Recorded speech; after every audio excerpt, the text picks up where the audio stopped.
ಬಂಧುಗಳು, ಇವತ್ತ ಆ ಒಂದು ಭೂ ಸುಧಾರಣೆ ಕಾಯ್ದೆ ತರೋದ್ರ ಮುಖಾಂತರ ಜೊತೆಗೆ ನಿಜಲಿಂಗಪ್ಪ ಸಾಹೇಬರ ಒಂದು ಸಂಪುಟದೊಳಗೆ ವಸತಿ ಮಂತ್ರಿಯಾಗಿ ಅವತ್ತ ಮನೆ ಬಡವರಿಗೆ ಗೃಹ ನಿರ್ಮಾಣವನ್ನು ಮಾಡಿಕೊಡುವಂಥದ್ದನ್ನು ಏನಾದರೂ ಪ್ರಾರಂಭ ಮಾಡಿದರೆ ಅದು ದೇವರಾಜ ಅರಸವರ ಕಾಲದಿಂದನೇ ಅನ್ನೋ ಮಾತನ್ನು, ಅಂದರೆ ದೇವರಾಜ ಅರಸವರು ಎಲ್ಲವನ್ನ ಮಂತ್ರಿಗಳಾಗಿ ಏನೇನು ಆಸೆಗಳನ್ನು ಇಟ್ಕೊಂಡಿದ್ರು, ಏನೇನು ಮಾಡಬೇಕಾಗಿದ್ದು, ಜವಾಬ್ದಾರಿಯನ್ನು ನಿರ್ವಹಿಸಬೇಕಾಗಿದ್ದನ್ನು ಮಾಡೋದ್ರ ಮುಖಾಂತರ ತಾವು ಮುಖ್ಯಮಂತ್ರಿಗಳಾದ ಮೇಲೆ ಏನೇನು ಕಲ್ಪನೆಯನ್ನು ಕಂಡಿದ್ರು ಅವು ಎಲ್ಲವನ್ನು ಜಾರಿಗೆ ಮಾಡೋದ್ರ ಮುಖಾಂತರ ಈ ರಾಜ್ಯಕ್ಕೆ ಒಂದು ನ್ಯಾಯ ಕೊಡುವಂಥ ಕೆಲಸವನ್ನು ಮಾಡಿದಂಥವ್ರು. ಅದಾದ ಮೇಲೆ ಅದನ್ನೆಲ್ಲವನ್ನು ಮೀರಿ ಅವರ ಹಾದಿಯೊಳಗನೆ ಅವರು ಮಾಡಿದಂಥ ಕೆಲಸದೊಳಗನೆ ಇವತ್ತಿನ ನಮ್ಮ ಮುಖ್ಯಮಂತ್ರಿಗಳು ಕೆಲಸವನ್ನು ಮಾಡ್ತಾ ಇದ್ದಾರೆ ಅನ್ನೋ ಮಾತನ್ನು ನಾವು ನೆನಪು ಆಗಿದೆ.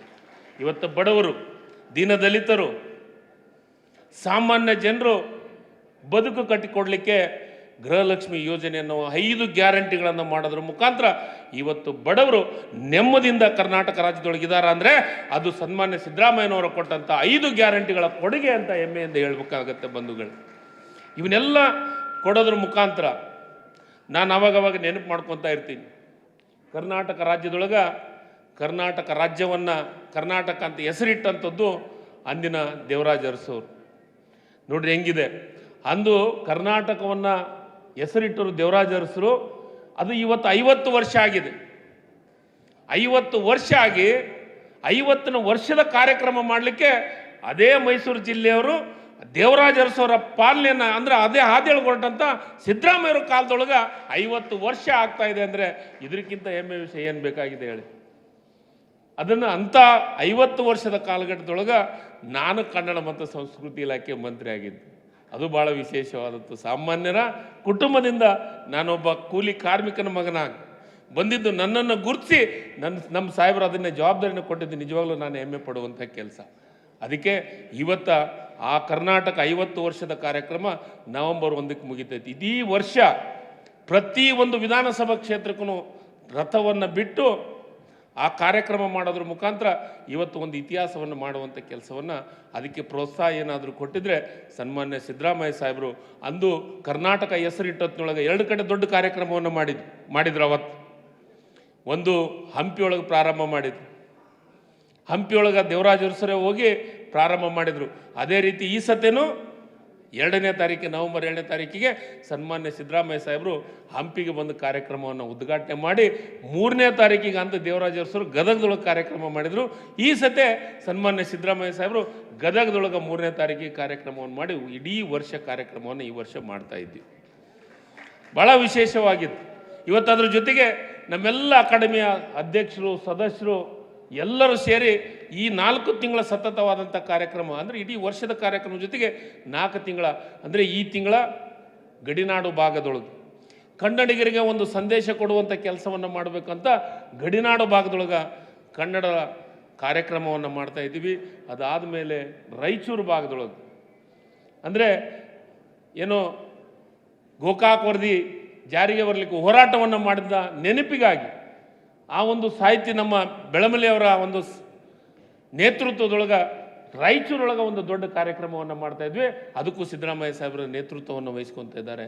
ಅದಷ್ಟೇ ಅಲ್ಲ, ಪ್ರಗತಿಪರರ ಚಿಂತನೆ ಅದನ್ನು ಮೈಸೂರೊಳಗೆ ಈ ವರ್ಷ ಕಾರ್ಯಕ್ರಮವನ್ನು ಮಾಡ್ತಾ ಇದ್ದೀವಿ. ಅದು ದೊಡ್ಡ ಪ್ರಮಾಣದೊಳಗೆ ಎಲ್ಲ ಇಡೀ ರಾಜ್ಯದ ಸಾಹಿತಿಗಳು ಬಂದು ತಮ್ಮದೇ ಆದಂಥ ಕೊಡುಗೆಯನ್ನು ಕೊಟ್ಟಂಥವ್ರು ಈ ರಾಜ್ಯದೊಳಗೆ ಯಾವ ರೀತಿ ಇರಬೇಕು ಅನ್ನೋದು ಪ್ರಗತಿಪರರ ಚಿಂತನೆ. ಅದರ ಜೊತೆಗೆ ಮಂಗಳೂರು ಭಾಗದೊಳಗೆ ಇವತ್ತೇನಾಗಿದೆ ಅಂದರೆ ಜಾತಿಯ ವ್ಯವಸ್ಥೆಯನ್ನು ಪೂರ್ಣ ಪ್ರಮಾಣದೊಳಗೆ ಅಲ್ಲಿ ಒಂದು ಪ್ರಗತಿಪರ ಯಾವ ರೀತಿ ಇರಬೇಕನ್ನೋದ್ರ ಬಗ್ಗೆ ಅಲ್ಲಿ ಒಂದು ಅಕಾಡೆಮಿ ಎಲ್ಲ ಅಧ್ಯಕ್ಷರು ಕಾರ್ಯಕ್ರಮ. ಅದಾದ ಮೇಲೆ ರಾಜ್ಯದೊಳಗೆ ಭುವನೇಶ್ವರಿ ತಾಯಿಯ ನಾಡದೇವತೆಯ ಭುವನೇಶ್ವರಿ ತಾಯಿಯ ಕಾರ್ಯಕ್ರಮ ವಿಧಾನಸೌಧದೊಳಗೆ ಮಾಡುವಂಥ ಕೆಲಸವನ್ನು ಮಾಡ್ತಾ ಇದ್ದೀವಿ ಬಂಧುಗಳು. ಭಾಳ ಹೆಮ್ಮೆಯಿಂದ ಹೇಳುವಂಥ ಇದಿಲ್ಲ. ಇದೆಲ್ಲಕ್ಕೂ ಕಾರಣ ಅಂದು ದೇವರಾಜ ಅರಸರು ಅನ್ನೋ ಮಾತನ್ನು ಇಲ್ಲಿ ಹೇಳ್ಬೇಕಾಗತ್ತೆ.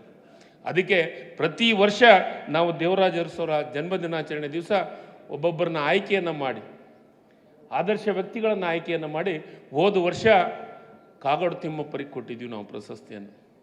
ನಿಜವಾಗಲೂ ಅದು ವಿಶೇಷವಾದಂಥ ನಾವೇನು ಸಮಿತಿಯನ್ನು ನೇಮಕ ಮಾಡ್ತೀವಿ ಅಂದು ಕಾಗೋಡು ತಿಮ್ಮಪ್ಪರಿಗೆ ಕೊಟ್ವಿ. ಇಂದು ಎಸ್ ಕೆ ಕಾಂತ ಸಾಹೇಬರಿಗೆ ಕೊಡ್ತಾ ಇದ್ವಿ.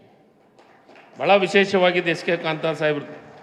ಅವರು ಒಬ್ಬ ಕಾರ್ಮಿಕರ ಮಗನಾಗಿ ಕಾರ್ಮಿಕನಾಗಿ ಹೋರಾಟವನ್ನು ಮಾಡೋದ್ರ ಮುಖಾಂತರ ಕಾರ್ಮಿಕರ ಸಲಗನೆ ಹೋರಾಟವನ್ನು ಮಾಡಿ ಜೈಲಿಗೆ ಹೋಗಿ ಕಷ್ಟಪಟ್ಟು ಏನೆಲ್ಲವನ್ನು ಮಾಡಿದಂಥವ್ರಿಗೆ ಇವತ್ತು ನಾವು ಕಾರ್ಮಿಕ ಸಚಿವ ಮಾಜಿ ಅವರು ಅಷ್ಟೆಲ್ಲ ಕಷ್ಟಪಟ್ಟು ಆಮೇಲೆ ಕಾರ್ಮಿಕ ಸಚಿವರೇ ಆದರು. ಕಾರ್ಮಿಕ ಸಚಿವರಾಗಿ ಇವತ್ತು ಕಾರ್ಮಿಕರಿಗೆ ತಂದೆ ಆದಂಥ ಕೊಡುಗೆಯನ್ನು ಕೊಟ್ಟಂಥ ನಮ್ಮ ಮಾಜಿ ಸಚಿವರಾದಂಥ ಎಸ್ ಕೆ ಕಾಂತ ಸಾಹೇಬರಿಗೆ ಇವತ್ತು ನಾವು ಆ ಪ್ರಶಸ್ತಿ ಕೊಡೋದ್ರ ಮುಖಾಂತರ ಒಂದು ಇತಿಹಾಸವನ್ನು ಮಾಡುವಂಥ ಕೆಲಸವನ್ನು ಮಾಡ್ತಾ ಇದ್ದೀವಿ ಬಂಧುಗಳೇ.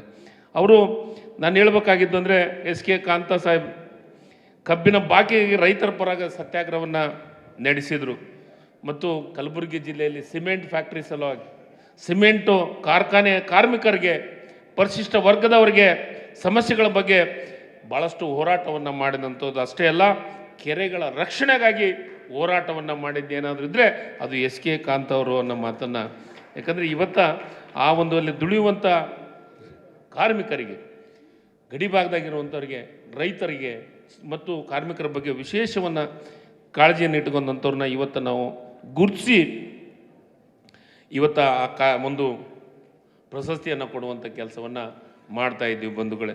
ಅಷ್ಟೇ ಅಲ್ಲ, ಇವತ್ತು ನಮ್ಮ ಇಲಾಖೆಯಿಂದ ಭಾಳಷ್ಟು ವಿಶೇಷವಾದಂಥ ಕಾರ್ಯಕ್ರಮಗಳನ್ನು ಇವತ್ತು ಮಾಡ್ತಾ ಇದ್ದೀವಿ ನಾವು. ನಾನು ಈ ವರ್ಷ ನಮ್ಮ ಸಿದ್ದರಾಮಯ್ಯ ಸಾಹೇಬರು ಹಿಂದುಳಿದ ವರ್ಗದ ಹಾಸ್ಟೆಲ್ಗಳು ನಮಗೆ ಭಾಳ ಶಾರ್ಟೇಜ್ ಆಗಿದ್ದು ಅವೆಲ್ಲವನ್ನು ಮನವರಿಕೆ ಮಾಡಿದಾಗ ಈ ವರ್ಷ ಇಡೀ ರಾಜ್ಯಕ್ಕೆ 150 ಹಾಸ್ಟೆಲ್ಗಳು ಅಂದರೆ 75 ಹಾಸ್ಟೆಲ್ ಇವು ಬಾಲಕರಿಗೆ 75 ಮಹಿಳೆಯರಿಗೆ ಕೊಡುವಂಥ ಕೆಲಸವನ್ನು ಇತಿಹಾಸವನ್ನು ಅದು 100 ಜನರು ಇರುವಂಥ ಹಾಸ್ಟೆಲನ್ನು ಕೊಡುವಂಥದ್ದನ್ನು ಇವತ್ತಿಗಾಗಲೇ ಕೊಟ್ಟು ಒಂದು ಅನುಷ್ಠಾನಕ್ಕೆ ತರುವಂಥ ಕೆಲಸವನ್ನು ಮಾಡ್ತಾ ಇದ್ದೀವಿ ಬಂಧುಗಳೇ. ಅದಕ್ಕೆ ನಾನು ಪ್ರತಿ ಸತೆ ಹೇಳ್ತಾ ಇರ್ತೀನಿ, ದೇವರಾಜ್ ಅರಸೋರ ಒಂದು ಹಾದಿಯೊಳಗೆ ನಾವು ಹೊರಟಂಥವ್ರು ಯಾರಾದಿದ್ದರೆ ಸನ್ಮಾನ್ಯ ಸಿದ್ದರಾಮಯ್ಯ ಸಾಹೇಬರು ಅಂತಂತ. ಅವತ್ತು ಅವರು ಸಚಿವರಾದ ದಲಿತರನ್ನ ಗುರುತಿಸಿ ಯಾವಾಗಲೂ ನನಗನ್ಸಿದ ಮಟ್ಟಿಗೆ ದಲಿತರಿಗೆ ಅತಿ ಹೆಚ್ಚು ಪರಿಶಿಷ್ಟ ಪಂಗಡ ಪರಿಶಿಷ್ಟ ಜಾತಿಯ ಅವ್ರನ್ನ ಗುರುತಿಸಿ ಮಂತ್ರಿಗಳನ್ನು ಮಾಡಿದ್ದು ದೇವರಾಜ ಅರಸರು. ಅವತ್ತಿನ ಕಾಲದೊಳಗೆ 5 ಮಂದಿನ ಮಂತ್ರಿಗಳನ್ನು ಮಾಡಿದ್ರು ಆ ಕಾಲದೊಳಗೆ, ಆ ಕಾಲಘಟ್ಟದೊಳಗೆ. ಆದರೆ ಇವತ್ತು ಅದೇ ಸಿದ್ದರಾಮಯ್ಯ ಸಾಹೇಬರು ಕನಿಷ್ಠ 9 ಮಂದಿಯನ್ನು ನಮ್ಮನ್ನು ಗುರುತಿಸಿ ನಮ್ಮನ್ನೇ ಮಂತ್ರಿಮಂಡಲದ ಸಚಿವರನ್ನು ಮಾಡಿದ್ದು. ಅದು ಇತಿಹಾಸ. ಬೇರೆ ಸರ್ಕಾರನೂ ನೋಡಿ, ಬೇರೆ ಸರ್ಕಾರ ಮುಖ್ಯಮಂತ್ರಿಗಳಿದ್ದಾಗ ಯಾವ ರೀತಿ ಅವಕಾಶಗಳನ್ನು ಮಾಡಿಕೊಟ್ಟಿದ್ದಾರೆ ಅನ್ನೋದು ಒಂದು ಸತಿ ನೆನಪು ಮಾಡ್ಕೊಳ್ಳೋಣ. ಅದೇ ದೇವರಾಜ ಅರಸರು ಆದಮೇಲೆ ಅತಿ ಹೆಚ್ಚು ಪರಿಶಿಷ್ಟ ಪಂಗಡ ಪರಿಶಿಷ್ಟ ವರ್ಗದ ಯಾರಾದರೂ ಜನರು ಮಂತ್ರಿಗಳಾಗಿ ಕೆಲಸ ಮಾಡ್ತಾ ಇದ್ದಾರೆ ಅಂದರೆ ಅದು ಸನ್ಮಾನ್ಯ ಸಿದ್ದರಾಮಯ್ಯ ಸಾಹೇಬರು. ಅಂದರೆ ಒಂದು ಕಾಕತಾಳಿ ಇದು. ದೇವರಾಜ ಅರಸರು ನಡೆದು ಬಂದ ಹಾದಿಯೊಳ ರೀತಿಯೊಳಗನೆ ಸನ್ಮಾನ್ಯ ಸಿದ್ದರಾಮಯ್ಯ ಸಾಹೇಬರು ಹೊರಟಿದ್ದಾರೆ. ಅವರಿಗೆ ಭಾಳಷ್ಟು ಕಷ್ಟಗಳು ಏನೇ ಬಂದ್ರೂ ಸಹಿಸ್ಕೊಳ್ಳೋ ಶಕ್ತಿನೂ ಸನ್ಮಾನ್ಯ ಸಿದ್ದರಾಮಯ್ಯ ಸಾಹೇಬರಿಗೆ ಕೊಟ್ಟಿದ್ದಾರೆ.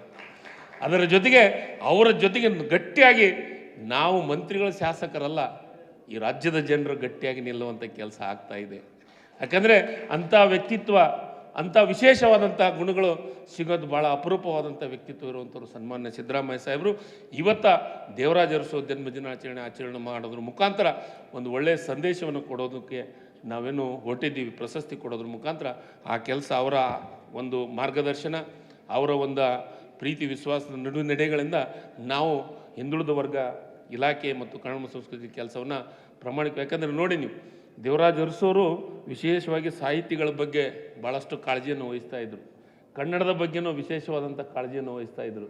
ಅದಾದಮೇಲೆ ಈ ರಾಜ್ಯದ ಮುಖ್ಯಮಂತ್ರಿಗಳು ಅತಿ ಹೆಚ್ಚು ಸಾಹಿತಿಗಳ ಬಗ್ಗೆ, ಕನ್ನಡದ ಬಗ್ಗೆ ಹೆಚ್ಚು ಒಲವು ಕೊಡುವಂಥವ್ರು ಸನ್ಮಾನ್ಯ ಸಿದ್ದರಾಮಯ್ಯ ಸಾಹೇಬರನ್ನ ಮಾತನ್ನು ಇಲ್ಲಿ ಹೇಳಿ ಇಲ್ಲಿ ಮಾತಾಡಲಿಕ್ಕೆ ನನಗೆ ಅವಕಾಶ ಮಾಡಿಕೊಟ್ಟಂಥ ನಿಮ್ಮೆಲ್ಲರಿಗೂ ಹೊಂದಿಸಿ ನನಗೆ ನನ್ನ ಮಾತನ್ನು ಮುಗಿಸ್ತೀನಿ. ಜೈ ಹಿಂದ್, ಜೈ ಕರ್ನಾಟಕ. ಧನ್ಯವಾದಗಳು.